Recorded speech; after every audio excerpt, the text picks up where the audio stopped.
ایک صاحب اور ان کی بیوی پر کسی جادوگر نے انتہائی سخت جادو کا وار کیا۔ یہ جادوگر اس جادو پر باقاعدہ پہرا بھی دیا کرتا اور کسی عمل کو اس کا توڑ نہ کرنے دیتا۔ وہ صاحب فرماتے ہیں کہ ان کی بیوی کے ہاں اول تو حمل ہی نہ ٹھہرتا، اور اگر ٹھہر بھی جاتا تو ساقط ہو جاتا۔ اگر کسی طریقہ 9 ماہ پورے ہوتے تو بچہ کی پیدائش مردہ حالت میں ہوتی۔ یہ صاحب انتہائی باکردار اور 5 وقت کے نمازی تھے اور بچوں کو مسجد میں قرآن بھی پڑھایا کرتے تھے۔ بہت علاج کروائے، بڑے سے بڑا عامل بلوایا اور علاج کروایا اور ایڑی چوٹی کا زور لگا دیا، مگر نتیجہ صفر نکلتا۔ ایک دن ایک انتہائی درویش باعمل عالم اور عامل کے پاس جانا ہوا۔ یہ صاحب اپنے استخارہ کے لیے مشہور تھے اور ان کا استخارہ 1 منٹ کا ہوا کرتا تھا۔ 1 منٹ میں سارا کچا چٹھا کھول کے رکھ دیتے۔ اللہ نے بہت عطا کیا تھا ان کو، اب یہ پریشانی لے کر ان کی خدمت میں یہ حاضر ہوئے۔ مولوی صاحب نے بتایا کہ یہ کسی عام زور آور جادوگر کا نہیں، بلکہ یہ تو کسی خبیث العین کا وار ہے اور یہ میرے بس سے باہر ہے۔ میں اس عمر میں اتنی سخت محنت نہیں کر سکتا، اس کا توڑ بھی کوئی خبیث العین ہی کر سکتا ہے۔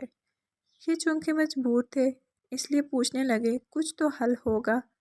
مولوی صاحب کہنے لگے کہ سندھ کے فلاں علاقے میں فلاں جگہ پر ایک گاؤں کے باہر اسی خبیث العین نے ان دنوں ڈیرا لگایا ہے، تو فوراً اس کے پاس چلا جا۔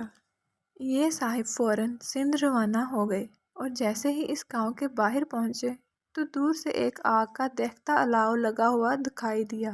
انہوں نے بزرگوں کی بتائی ہوئی نشانی دیکھ کر اس کی طرف بڑھنا شروع کیا۔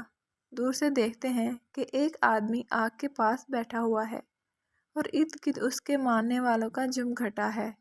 ابھی 1 ایکڑ دور تھے کہ وہ شخص اچھل کر کھڑا ہو گیا اور زور زور سے چلانے لگا کہ وہ دیکھو آ گیا، جادو کا ڈسا وہ آ گیا، قرآن پڑھانے والا۔ یہ اس کے پاس پہنچے اور اپنا مقصد بتایا۔ اب خبیث العین خوشی سے پاگلوں کی طرح ناچنے لگا اور بولا جاؤ فلاں کے پاس جاؤ، فلاں کے پاس سے گرہ جو لگی ہے کھلواؤ اپنے مولویوں سے۔ الغرض اس نے مولوی صاحبان کے ساتھ ساتھ ان صاحب کو بھی برا بھلا کہا اور بڑے بڑے خدائی کے دعوے بھی کیے اور جادو توڑنے سے انکار کر دیا۔ یہ صاحب واپس آئے اور اپنے رب کو پکارا کہ یا اللہ، یہ بھی مخلوق ہے، تو چاہے تو کیا نہیں ہو سکتا۔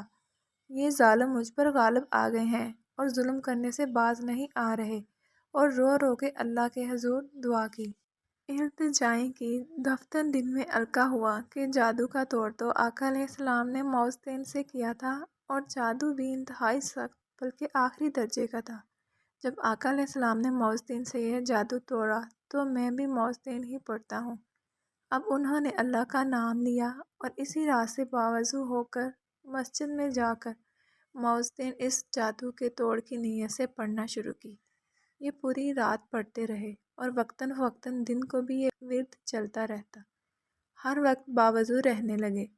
غالباً چھٹے دن رات کو اونگ آ گئی اور اچانک خون کی پوری بالٹی ان کے اوپر جیسے کسی نے گرا دی ہو۔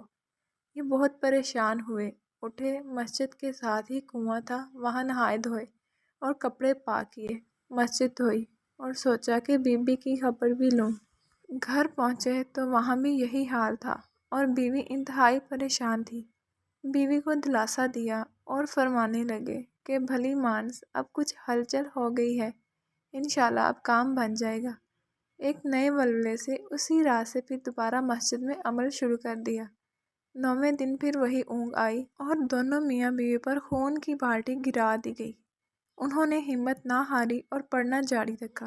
13ویں دن صبح کے وقت وہی سندھ والا خبیث العین مسجد میں داخل ہوا اور آتے ہی پیروں میں گر کے معافیا مانگنے لگا۔ ان صاحب نے اسے بولا کہ تو مجھ سے کیوں معافیا مانگ رہا ہے؟ کہنے لگا اللہ کے واسطے مجھے معاف کر دیجئے، پھر بتاؤں گا۔ انہوں نے معاف کر دیا اور وجہ پوچھی۔ کہنے لگا کہ آپ میاں بیوی پر جادو میں نے کیا تھا۔ جب آپ مسجد میں عمل کرنے بیٹھے تو میں بھی آپ کے مقابلے پر بیٹھ گیا اور روزانہ میرا کیا ہوا جادو مجھ پر ہی الٹا چلنے لگا اور میرے موکل میرے دشمن ہو گئے۔ یہ صاحب فرمانے لگے کہ اگر یہ بات تو نے مجھے پہلے بتا دی ہوتی تو میں تجھے ہرگز معاف نہ کرتا۔ بہرحال یہ جادوگر معافی مانگ کر اپنی جان بچا کر واپس سندھ لوٹ گیا۔ کیونکہ اگر وہ معافی نہ مانگتا تو جان سے ہاتھ دھو بیٹھتا۔